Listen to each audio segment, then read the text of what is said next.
What's going on, everybody? I am here to do a review on the long-awaited, much anticipated Wonder Woman 1984. I and many others have been waiting with bated breath for a very long time for this movie. I've been waiting for this movie ever since it got announced. I've been waiting for this movie ever since the trailer dropped over a year ago. And then, at first, this movie has so many date releases, it's ridiculous. Like, the movie was supposed to come out in November of last year, but they pushed it back to June because they wanted a summer release. And then when March hit, COVID-19 kicked in, and then it literally threw everything into haywire. And then, it got pushed back some more. This movie got pushed back at least 6 times that I think of, 5 or 6 times. And it was like, okay, what are they going to do? And then HBO Max had announced that they were going to release the movie on their streaming platform as well as have a theatrical release. But then some people were still upset because a lot of movie theaters in America right now are still closed. But some people were fortunate enough to go to whatever theater they could get to within driving distance and see the film when it came out on Christmas Day, which is today. And I was one of the fortunate ones to go see it. Now, where I'm at, no movie theaters are open in the particular state that I'm in, but luckily for me, the closest theater to me is about a 20-minute drive, and it has IMAX, so I was able to go see it in that format, and let me tell you right now, it is so worth it. And Jody, from Jody's Corner, if you're out here, if you're out watching my review right now, you're right. This movie definitely deserved a theatrical release because this movie was so good. I remember reviewing the first Wonder Woman back in 2017 on my other channel that unfortunately is no longer around, and literally walking out of the theater completely stunned by what I saw, especially since at that time DC films were not getting the praise that they could have gotten, but we chalked that up to the movie just not being that good. And then Wonder Woman comes out and it just blew everything out of the water. So here we are 3 years later, Wonder Woman 1984. We are out of the doom and gloom of World War I of the early 1910s, I guess you can call it. Fast forward into the further into the 20th century in 1984. And one thing I said I was going to do was constantly point out that there was going to be a lot of DMV references in this movie because a good chunk of this movie was shot in the DMV area, particularly DC and Virginia. Well, it was maybe one major scene that was shot in Virginia, and it was just amazing to see that because a lot of movies like that don't shoot in this area. But before I also go any further to this, I have to give a shout out to one of my acting friends whose name is Lion Beckwith. He actually had a part in the mall scene. So if y'all actually have a chance to watch the movie, he's the guy, he's one of the robbers. He's kind of light skinned, kind of big. He was wearing a sweater, kind of had his hair looking like a jerry curl, light skinned guy. If y'all see him, that's the person that I'm talking about. And I didn't realize he had that much to do in that one scene right there, but shout out to him. I actually had the opportunity to possibly be in this movie, but I missed the call. I guess you could say I wasn't checking my emails, so I had no one else to fault but myself. But I definitely had a chance to be in this movie, but there will be other opportunities. Can't cry with spilled milk. But now that I've gotten that out of the way, let's get into the actual review of the movie itself. So Wonder Woman 1984, of course, takes place in 1984. Diana pretty much has lived through so many eras. She's seen a lot, she's done a lot, and now she basically works as she works in I guess you could say like a museum, not a museum, but like a Smithsonian type of setting. I forgot what exactly is the technical name that she has, but she basically works around a lot of artifacts. And because she's someone who, I guess you can say, is ancient in a way, she knows a lot and she has seen a lot. So she's very familiar with a lot of the moving pieces that are there. She has a pretty high ranking paying position, and it's well deserved because of what she does. And of course, everything in 1984 is way different than it was back then. The technology has definitely advanced. Whenever she goes out and she's doing her Wonder Woman thing, her superhero thing, she has to be very careful because it's not like she's Batman or any character that wears a mask that can cover and hide their identity. So I thought it was interesting, and this is not so much of a spoiler because it was shown in the in the first trailer, where she's in the mall fighting and she takes her tiara off and she throws it and she knocks out the cameras. She does that because she knows that, surveillance. We are in the age of everything being looked at and everything being watched. So she has to hide her identity in a way where no one knows who she is, when she's doing her, her thing. Because whenever the reports go out about something happening and someone saving something, they always talk about this woman who's coming in and she's helping save the day, but they never know who she is. They don't know her name, and she prefers to keep it that way. And that's basically where she is right here right now. She's pretty much lonely. She's missing Steve Trevor, who of course is the love of her life. Of course, what happened at the end of the first one. In case you didn't know, his plane blew up. I don't feel like that's a spoiler unless you really didn't want to see the first Wonder Woman movie. But of course, if you have, you already knew what happened. And she's lonely. She has lived so long, and she's probably had a lot of men offer to, be a companion to her, but she just can't bring herself to be around any other man except Steve. Like, she just can't bring herself to do that. One also, I guess you can say, a supporting character to her is that lasso. While granted, that wasn't a character that talked, I like the fact that in this movie she was able to use the lasso more, because in the first one I found she used that shield and sword a lot and she didn't use the lasso enough. And a lot of people know Wonder Woman for using the lasso of truth for multiple reasons, is one of her primary accessory or items. And I'm glad that she was able to use that quite a bit in this movie compared to the last one. I think that was an issue I had with the first one that I no longer have with this one. So moving on from that, the next character I want to talk about is Steve Trevor. And I'm going in order of, with the characters, not so much from dislike to like, but basically leading up to who I felt gave the strongest performance. Steve Trevor, one of my things was I wanted to know how they were going to bring him back into this movie because of how he disappeared. I'll leave it like that. In the first one, even though it's quite obvious, there's no way he could have survived that explosion, considering what was on the plane with him.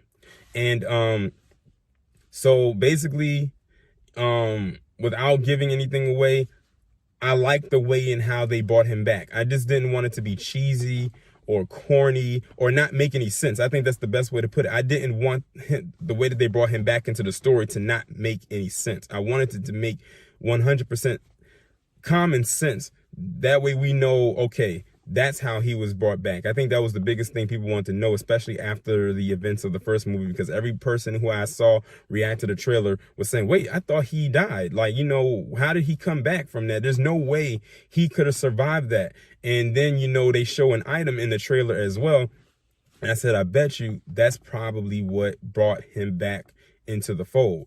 So, Steve Trevor is back. He's now the fish out of water compared to the first one, where Diana was the fish out of water when she was coming out of Themyscira and coming into the real world. And she was like, okay, I don't know what's going on. I need help. He's been gone for so long. I mean, decades. So he's been taken out of World War I, which happened in like the late 1910s, almost 1920s. Now he's being thrusted into 1984, where it's like just amazing, like how he's trying to adapt to his surroundings. And I thought that the scenes where they did that was kind of funny, and it was kind of a playback to the first one, but they upped the ante a little bit. But I don't want to like spoil too much, but let me just say this. It was a part where he had to get on a set of moving stairs. I'll leave it at that. Y'all know what a set of moving stairs is, the technical name for it. And when she was showing him like how to get on there. And when I saw that part come on, I said, oh, I know how he's going to react. And it was exactly how I knew he was going to react to that. The next character I wanted to talk about was Kristen Wiig's character, Barbara Minerva, a.k.a. Cheetah. I have to give her a round of applause for doing that, for that role. Because a lot of people were worried that she was not going to be good in this role because she has a comedian background. I always tell people, you'll be surprised by how many comedians can tap into that dramatic role and really find themselves and pull it, are able to pull it out of themselves.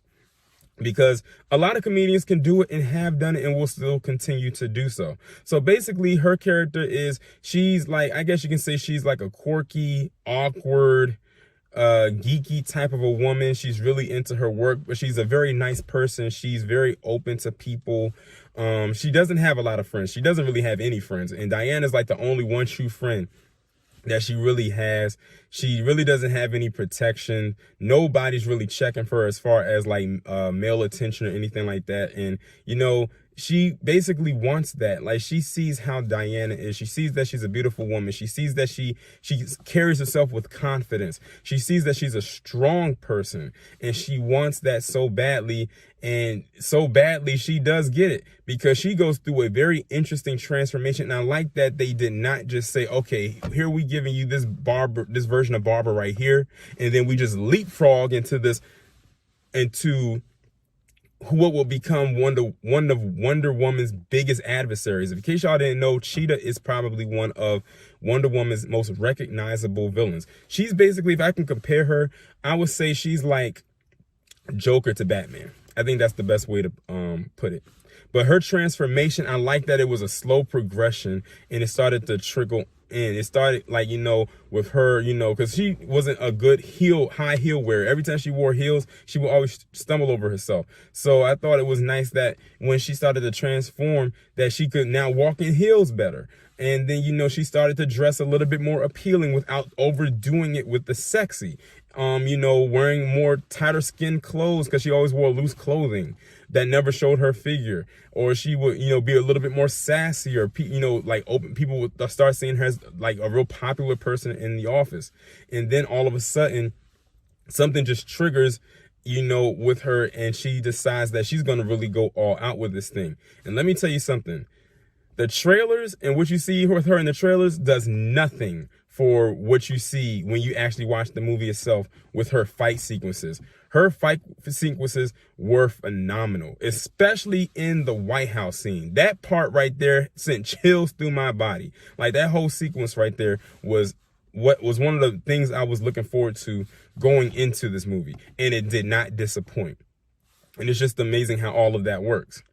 But I liked her transformation when she turned into Cheetah, full Cheetah mode, you know, towards the end. In that fight sequence between her and Wonder Woman, and her wearing that golden eagle armor, was exactly what I wanted. If I had one critique, I wish that fight could have lasted a little bit longer. But you know what? If they keep her character in, we know we're going to get another fight sequence, possibly if they come out with a third Wonder Woman, which I think they're going to, because Gal Gadot, who plays Wonder Woman, is on contract, as far as we know, to do a third Wonder Woman film. So we're going to keep our fingers crossed.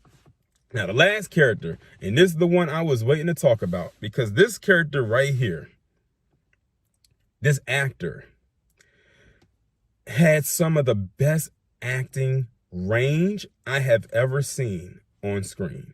And that is Pedro Pascal playing Maxwell Lord. If y'all don't know who Pedro Pascal is, familiarize yourself with the show The Mandalorian. He's the one who plays what we call Mando on the show. On that show, he plays pretty like almost like a one-note type of character. If you watch the show, you know exactly what I mean. But with this role right here, you don't get one note. You get multiple levels, and it seems like he just goes higher and higher and higher. But basically, Maxwell Lord's character, because I'm going to be honest, I didn't know anything about his character going into the movie. I just knew he was one of the villains, but I never took the time out to actually sit down and really research who he was and who he is and how he plays into the story. But basically, Maxwell Lord he's basically a con artist. I guess that's the best way you can say. He sells hope. He sells dreams to people who are hopeless and, you know, lack a lot of things. So he's a good finesser. He has a good mouthpiece. He knows how to talk to people in a way that'll sway them into doing things that he wants, or so he thinks. And, you know, he's a guy, he's trying to be one of the top people in the oil business, but then he realizes that he's not as good as he puts out. And I think that's very interesting that they put that in his timeline, because that was, you know, in the 80s, that was a time when you had a lot of telemarketers and those marketing, you know, those big come and buy it now, it'll do this and do that. If you buy this, if you purchase this and you purchase that, that happened a lot back in those times. It still happens today, but I like that they implemented it a lot right here in this movie with his role. But man, he did phenomenal. I can see why now, when a lot of people did early reviews, they highly praised his character or his acting as being some of the best acting they've ever seen on screen, and probably one of the best characters in the movie. And I'm gonna be honest, he probably did one of the best performances I've seen in a movie in a very long time as far as villains go. This was a very solid villain right here. Basically one who had lust for power, lust for greed, and would have done anything to get it. And that's exactly what he did. He did something that I didn't even expect him to actually do. And to see where he went every time in every beat, he just didn't miss a beat. Every time he moved, every move he made was crazy. But if I had a tagline for this movie, it would be careful what you wish for. I mean, there's no way you could say or have any other way of defining how this movie is, except be careful what you wish for. Because you may wish for one thing, but it'll force you to sacrifice something else in order to maintain or to get what you wish for. And with his character, he made one major wish to have people continue to wish to him for something, and it literally got him in over his head. Then, and that lust for power and that lust for greed damn near, like, you know, it damn near wiped him out. But he got so enwrapped and so encapsulated in it, he could not get himself out of it until something happened. And I'm not going to say what happened, because I don't want to spoil the movie for those of you who want to watch it. But it's crazy, because when you think of his character, the Cheetah character and the Wonder Woman character, they all had wishes for something that had some type of a backfiring side effect to it that literally took a toll on every last one of them. I'm glad that what happens in this movie is that every character, whether good or bad, faced a consequence. And that's rare that you actually see something like that. You usually see the bad character just face all the consequences, and the good person doesn't face anything. And I'm glad that in this movie that, again, they didn't make Wonder Woman look like a Mary Sue, because there were times where she was weak in more ways than one. Physical weakness and emotional weakness. Like, there were times when I was watching the movie, it was 2 times in this movie I almost teared up. I'm not going to tell you which parts, because I want you to see the movie for yourself and be like, wow, like, that's crazy. And it's just, like I said, it's just amazing what people will sacrifice in order to gain something, whether it's something good or if it's something bad. But either way, there was consequences behind each action, behind each of those wishes. And when you hear some of the wishes that people came up with, it's like amazing how even in the real world, because this can almost be applied to real life, what people really think of other people or other situations. It's just crazy how all of that really goes down in that cycle. It's weird. It's weird, but it's real life. And it's just, this movie. That's all I gotta say, is this movie right here was definitely very thought-provoking. It was very well done. I liked the brightness of it. It really gave me an 80s feel compared to how the first movie was. It was kind of dark and depressing because they was in the middle of a major war. But this one was real vibrant and very alive in a way, if you want to say it, but also had its dark elements to it as well. But I really enjoyed this movie. The directing was good. Shout out to Patty Jenkins, wonderful director. Hopefully she comes back to do the third Wonder Woman movie, despite how, you know, the circumstances may be. But it was definitely a good film. I really did enjoy watching this movie, and I would watch it again, especially now that you can stream it. And I think my plug told me that they would send it to me. I said, that's good. That means I can go back and watch it again, or at least go back and watch the pieces of it that I really enjoy, which was on the action sequences. If I had another little flaw with this movie, because I do have my little critiques, I felt like there could have been a little bit more action. I feel like in the trailers, they showed quite a bit of the action that we were going to get in the movie itself. They didn't show everything, but I wish that they kind of had a little bit more action. I feel like there was a lot of space in there where there wasn't enough action to happen in there. But I know that they have to guide a story along, but then, you know, you have to wonder how much story is too much story before you get to the part where people really came here to see, and that's Wonder Woman kicking ass. But I understand, you know, that's one of the things and ups and downs of being a filmmaker. You got to figure out like what stays and what goes and what to put here and what to put here. So I know that's a lot of stress on it. Nonetheless, I wish the movie would do more successful financial wise, but I know because we're in the middle of this pandemic, it's not going to make the money that it definitely could have made, because the first Wonder Woman movie made like $821 million. I'm gonna be honest, it's not touching that. This one right here is not going to touch that. And it's not because the movie is bad. It's just because, you know, a lot of the theaters around the world aren't open. And, you know, in the States, it's not open up all the way. And then, you know, the theaters that are open, they're not open to full capacity. And now you got to stream now they're putting it on streaming as well. So that's convenient for a lot of people. But also at the same time, HBO Max is not available in every country. So it's a hard pill to swallow, but, you know, it's what people got to deal with right now at the moment.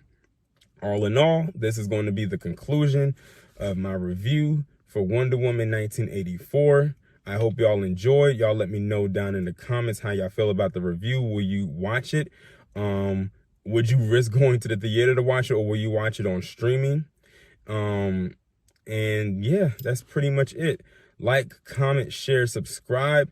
Make sure y'all have that bell clicked and your notifications turned on to all. And I will talk to you in the next one.